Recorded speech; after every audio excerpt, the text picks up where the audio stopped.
This presentation is about how to correctly diagnose Parkinson's disease. Parkinson's disease diagnosis depends on clinical judgment only, and there are currently no lab tests or imaging. Absolute correct diagnosis is impossible during life, and only 75% of patients diagnosed with PD, even by experts, have their diagnosis confirmed on autopsy. Two potential errors exist. One is failure to diagnose atypical Parkinsonism or Parkinson plus syndrome. For example, patients with progressive supranuclear palsy or PSP frequently misdiagnosed, especially early in their disease course as PD. The second error is that absence of true progressive Parkinsonian syndrome and Parkinsonism caused by other pathology like drugs, vascular Parkinsonism, or dementing disease like Alzheimer's disease or frontotemporal dementia. To diagnose PD, you have to consider negative and positive features because the major atypical Parkinson syndromes such as PSP or progressive supranuclear palsy, multiple system atrophy, or corticobasal degeneration have that negative or positive feature that distinguish them from Parkinson's disease. The negative features are, this is the course that you have to take in to confirm the diagnosis of Parkinson's disease. The first step is that confirm that the presence of Parkinsonian syndrome, presence of Parkinsonism, and stick to definition. The second one is providing supporting criteria, and that I'm talking to, and this is my topic from this presentation, and absence of exclusion criteria. And the last step is to absence of presence of red flags that distinguish Parkinson's disease from other Parkinsonian syndrome. In this presentation, I'm going to explain the current Movement Disorder Society or MDS criteria on Parkinson's disease. Of course, there are other few criteria over there that you can use it, but the point is that you get familiar with how to diagnose and how to improve your diagnostic ability. By definition, Parkinsonism is a combination of bradykinesia. Bradykinesia is the main criteria plus resting tremor or rigidity, or both of them. Although bradykinesia is defined as reduction of speed and hypokinesia as reduction of amplitude, in PD both should exist simultaneously. For example, by finger tapping, when you ask patient to do finger tapping, bradykinesia is something like that, the reduction of speed, but hypokinesia is reduction of amplitude. But in Parkinson patients shows that bradykinesia that generally fatigue during the doing finger tapping, and sometimes they hesitate even at start like that, and then or even by during their finger tappings. This is the main point because when you go back to literatures, bradykinesia has distinct definition versus hypokinesia, but in reality both of them are the same.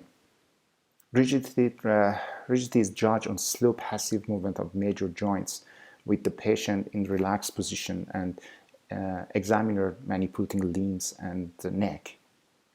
Rigidity should be sometimes referred as lead pipe resistance, that is velocity independent resistance to passive movement, not solely reflection, a failure to relax, distinct from spasticity or paratonia.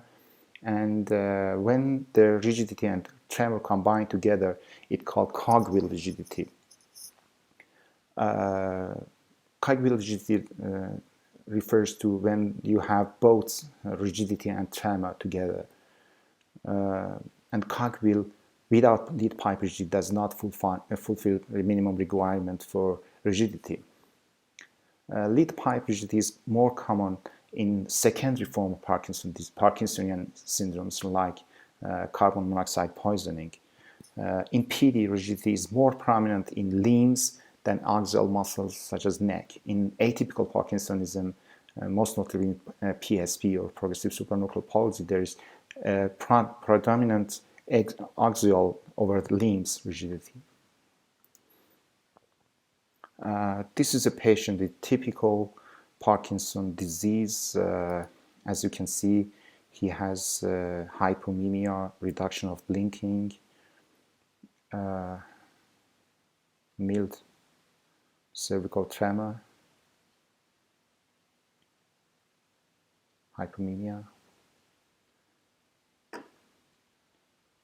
and asymmetric rest tremor. It's in Parkinson's disease, the tremor is asymmetric, more frequently in left side.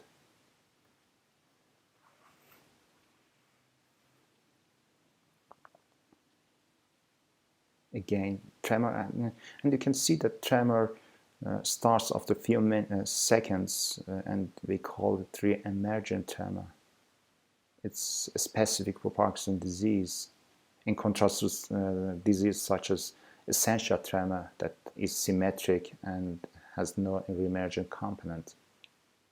It stops and starts again after a few seconds.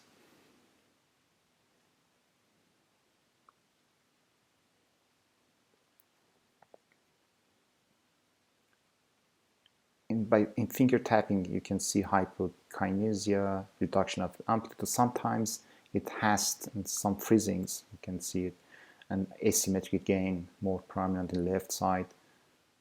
And, by doing that, patient's finger tapping goes to change to tremor, actually.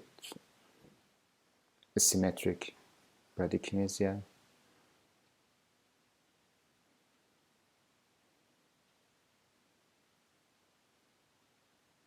Again, on the left side, more prominently on the left side, actually.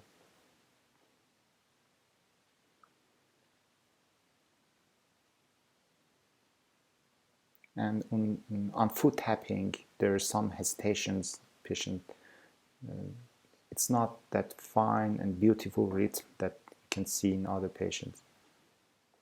And again, asymmetric, and reduced arm swing more prominently, and you can see the tremor when the patient walks.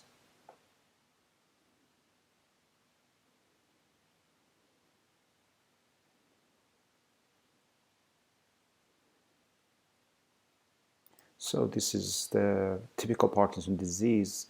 The second step after you make sure that you have a Parkinsonian syndrome is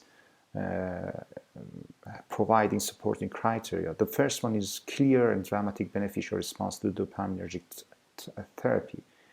In this video, you can see,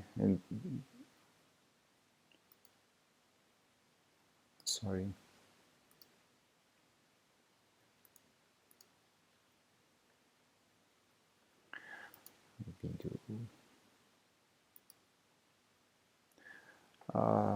Sorry again. This is the second supporting criteria is the presence of levodopa-induced dyskinesia, such as this gentleman. As you can see, there is choreic movements across the body, rocking movements. The chorea in levodopa-induced dyskinesia is more stereotypical than other type of chorea.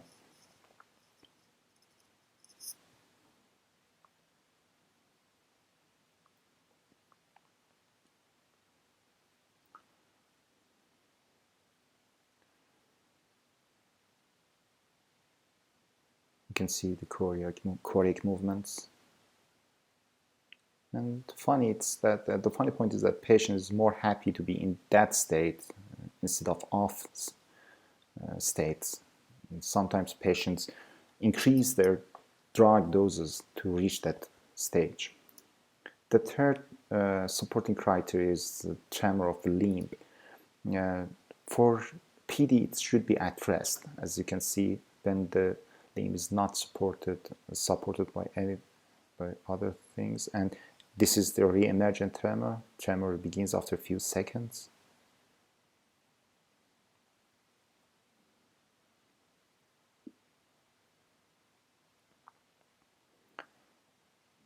A pill rolling tremor is named due to distinctive flexion and extension of thumb and index finger rubbing together.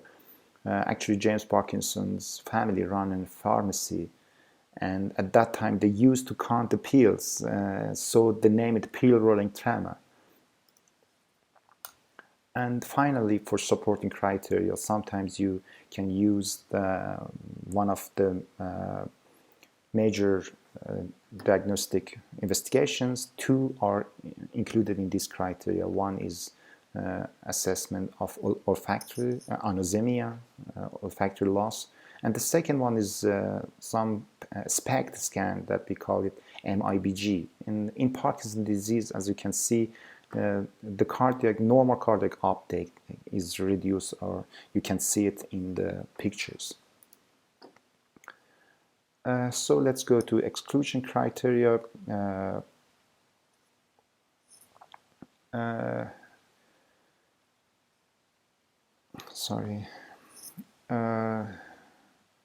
This lady is the first one in exclusion criteria is cerebral abnormalities, and you can see this, especially in the gait. This lady shows a wide-based gait with Parkinsonian features. The Parkinson disease gait is narrow and shuffling, and this is the cerebral abnormality can, with Parkinsonism, make diagnosis more MSA or PSPs. But the most important one in exclusion criteria, I think, is downward vertical gaze palsy. Combination of Parkinsonism and gaze palsy strongly indicate another diagnosis like PSP or Niemann-Pick disease. This video shows patients with PSP. Actually, this is the videos taken by one of the earliest videos. Still-Shortson syndrome. They both incredible scientists do that pictures. You can see the patient unable to look down and had an erect postures, and we call it supranuchal because it's okay when the patient when you do vestibulo-ocular reflex, but patient can do it by themselves. You can see the erect posture, some drunken sailor gaits, and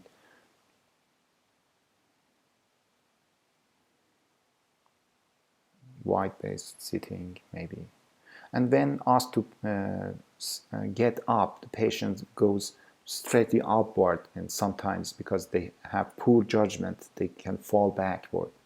This is procereo sign, that anxious feature of facial features.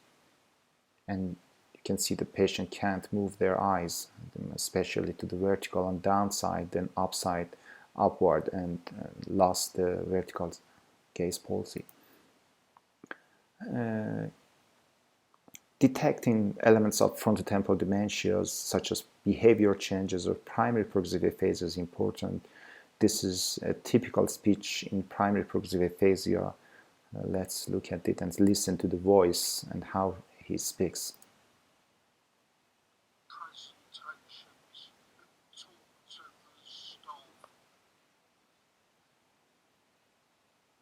Non-fluent, one of the non-fluent progressive aphasia.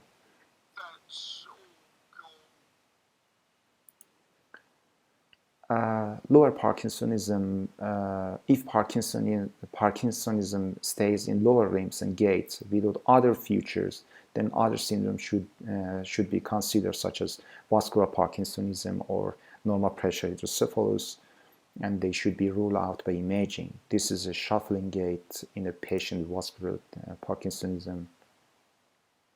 You can see that gait is exactly the same as PD, but it should stay for 3 years. At the current criteria, they consider 3 years. If the patient have for 3 years absolutely or just lower Parkinsonism, other diagnosis should be considered. Turn and block, turning like statues. It's turn and block. You can see it in Parkinson's disease actually. And some freezings. He stops from gait ignition failure. This is interesting video because it shows a young man poisoned by MPTP, the first toxin that discovered to induce Parkinson's disease. Actually, many drugs, from neuroleptic to even to antiemetics and even antihistamines, can cause Parkinsonian disease, Parkinsonism syndrome. MPTP was a toxin that included heroin, and these are heroin users that incidentally get Parkinson's disease. Take a look at how similar this is to Parkinson's disease. Bilateral asymmetric tremor, masked face, drooling.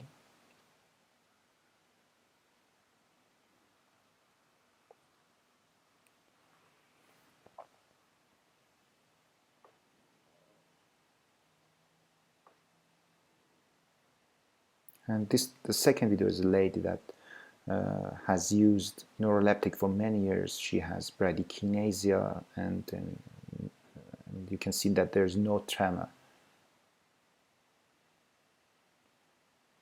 Asymmetrical and masked face again.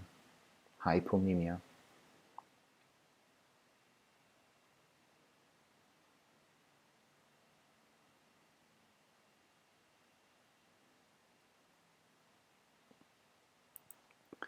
So aphasia, apraxia, or agnosia refers to an atypical Parkinsonian syndrome like corticobasal degeneration.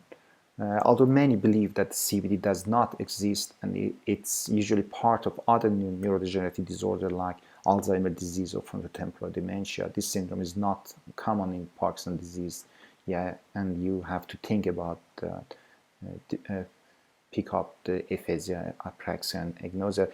This is a gentleman with probable CBD. You can see that he has facial hypomimia, some dystonic posture of left hand, no tremor.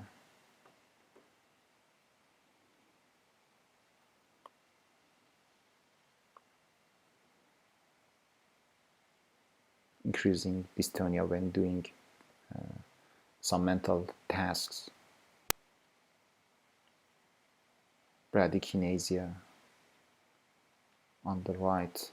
CBD has a Parkinsonian syndrome that is very asymmetric, more on the left or right. Parkinson is asymmetric, but not such as in CBD. They ask the patient to wave, can do it on the right, but can't on the left. It's apraxia. And even in foot tapping patient, and although he has a bradykinesia on the right, but when asked to do it on the left foot, there is some hesitations too, I think. The gaze is, the pursuit is slowed, like many others Parkinsonian features. Hypometric saccade. And he tries to test apraxia. He's got some problems in doing that on the right side, but on the left he can't.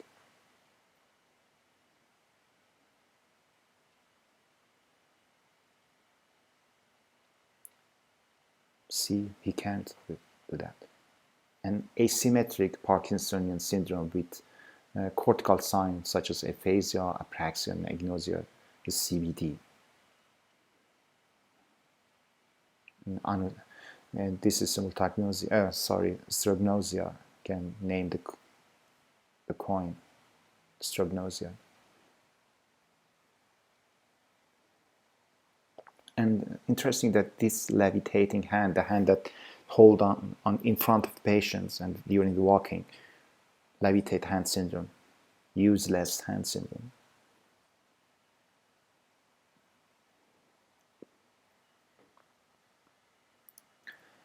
And the final exclusion criteria are absence of observable response to high-dose levodopa and normal function or imaging, and if you think that there are an alternative syndrome.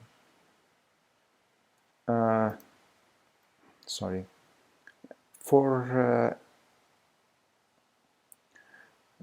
red flags, the first two red flags, rapid progression and complete absence of progression, they consider 5 years, the 5 years window, because Parkinson's disease progress during 10, 15, or 20 years, and he's got a decent, course compared to other atypical Parkinsonian syndrome.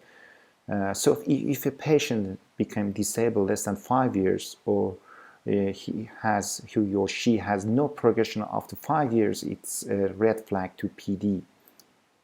Early bulbar dysfunction during 5 years says about another atypical Parkinsonian syndrome like PSP or CBD. This is an ABC report on Dudley Moore, a comedian who suffered from PSP. Please note how he speaks and what's the complaint.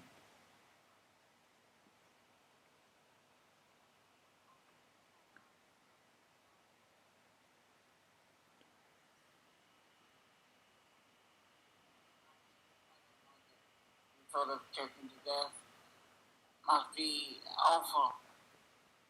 I didn't find it very comforting. Yeah, incredible guy. This video touched me a lot because this gentleman is a neurologist with MSA. Look how he sighs while talking. This is a typical MSA speech. MSA's patients also have orthostatic obstructive sleep apnea, snoring, and other inspiratory dysfunctions. Please take a look. I'm James Ward, MD, and I have a primary disease called MSA, multiple system atrophy. He is such a MSA patients also have early, let's say in 5 years, autonomic dysfunction such as orthostatic hypotension or sphincter problems. Here is a patient with multiple system atrophy, often with a cold hand, and autonomic failure can be seen as blue hands or cold hand syndrome. When you touch the patient's hand, you feel that it's cold hand syndrome.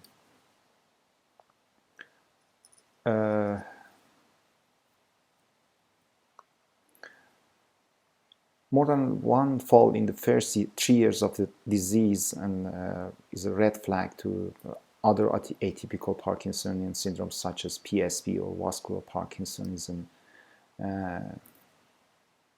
Dystonia. This lady has MSA. You can see cervical limb dystonia. Sometimes dystonia is misdiagnosed as Parkinson's disease because there are dystonic tremor and some hypertonicity due to dystonia, not rigidity. You can see the patient can turn her head to the left but has some difficulties to turn it to the right, and there are some cervical dystonic tremor, mask face. Easily can be misdiagnosed in Parkinson's disease. Unexplained pyramidal tract signs such as spasticity, Babinski sign, or increased reflexes is another red flags to atypical Parkinsonian syndrome. This young lady has NBIA syndrome. You can see the cerebellar component, spasticity, mask face.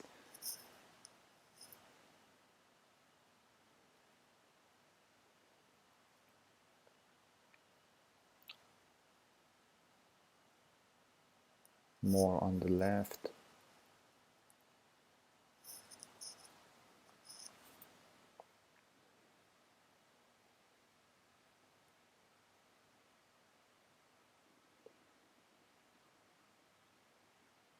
You can see the bradykinesia, sorry.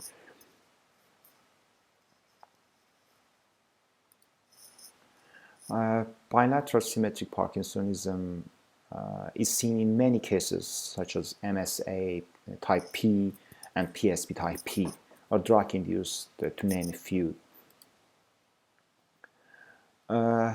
Sometimes, more often actually, people with PD develop some non-motor symptoms years before they are diagnosed with PDs. The major non-motor symptoms are anosmia, constipation, depression, and sleep disorder like REM behavior disorders or RBD. This is a PD patient with RBD. Look how he acts with dreams. Sometimes they hit their bed partners, shout, scream.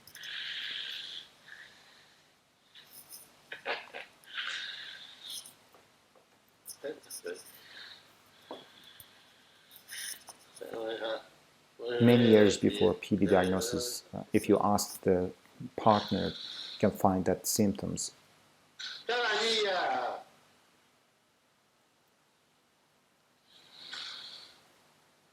If you have no non-motor feature in your history, you have to think about another diagnosis.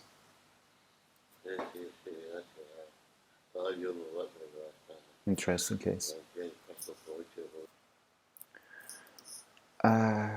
Finally, to diagnose clinically established PD, you have to have these ones: absence of absolute exclusion criteria, at least 2 supporting criteria, and no red flags. This is important to have a clinically established PD. But for clinically probable PD, again, absence of exclusion criteria, no exclusion criteria to diagnose PD. But if you have red flags, if you have 1 red flag, there must also be at least 1 supporting criteria. And if you have 2 red flags, at least 2 supporting criteria are needed, and no more than 2 red flags are allowed for this for diagnosis of Parkinson's disease.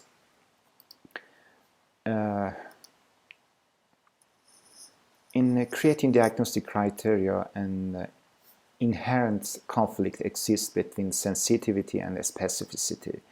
Clinically established PD has at least 90% specificity, but clinically probable PD has 80% specificity and sensitivity. Other key features of criteria is that first one is interpretation of features. Some exclusion criteria include interpretive suggestions, so that they are not applied to situations that are inappropriate. For example, Parkinsonism in a patient taking low-dose quetiapine, an antipsychotic drug, prescribed for sleep may not truly constitute the drug-induced Parkinsonism. Also, clinician might override a specific criterion provided that a confounding condition is identified that unequivocally explains the criterion presence. For example, cortical sensory loss after stroke, or rapid progression to wheelchair bound because of orthopedic injuries or so forth, or trauma. Certain features have different implications in different disease durations. Some atypical features are incompatible with early PD, but might be relatively common in advanced PD. If an atypical feature occurs outside the time window, the criteria is not applicable. Also, if atypical feature is absent during disease duration, still in that window, the criterion is not applied. This is a very important feature, I think. So thank you for watching, and please leave your comment down below. Have a good time.